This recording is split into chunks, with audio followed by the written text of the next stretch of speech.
Sini. Di sini.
Thank you.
Dan inilah yang bisa kami suguhkan kepada Bapak Ibu semuanya.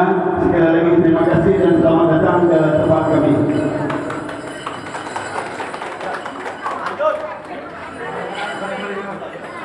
Sekarang kami menyerahkan anak kami kepada Vito.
terkait adat yang sudah dilaksanakan pada pagi hari ini dalam rangka pernikahan atau perkawinan Mito dan Ririn yang sudah dilangsungkan pada awal tadi.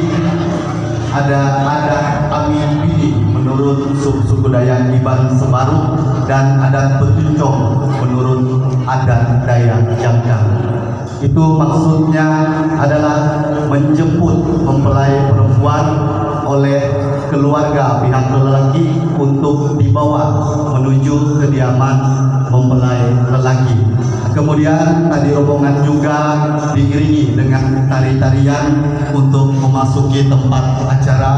Kemudian diberikan juga minuman tuak sebagai minuman tradisional suku Dayak yang merupakan penghormatan bagi para tamu yang hadir pada kesempatan yang berbahagia ini dalam acara adat pernikahan Mito dan Ririn. Tentunya nanti juga akan dilangsungkan resepsi, kemudian akan dilanjutkan juga malamnya adat perkawinan menurut Iban Sebaru di tempat ini. Perlu kami informasikan kepada Bapak Ibu sekalian bahwa pernikahan secara Katolik antara Mito dan Ririn sudah dilangsungkan di Pontianak di Gereja Katedral Santo Yosef Pontianak pada tanggal 24 Juni 2022 yang lalu. Kemudian yang baru tadi juga kita saksikan yang namanya adat seletik belagi bini menurut adat Sebaru. Tentunya ini merupakan adat yang lebih mengakrabkan kedua antara Mito dan Ririn sebagai pasangan suami istri. Tadi mereka saling bergiliran memberikan apa yang sudah disiapkan. Itu ada nasi, kemudian ada garam, ada tuak, ada pinang, dan ada rokok. Tentu ini menjadi suatu hal yang sudah lumrah, yang sudah dilakukan dalam rumah tangga, di mana lebih saling mengakrabkan diri, lebih mengenal diri jauh lebih dalam, dan ini sudah kita laksanakan pada pagi hari ini. Tentu nanti malam akan dilanjutkan lagi adat perkawinan menurut Iban Sebaru. Itu sedikit informasi yang bisa kami sampaikan. Nanti mungkin silakan dinikmati apa yang sudah disediakan oleh tuan rumah dalam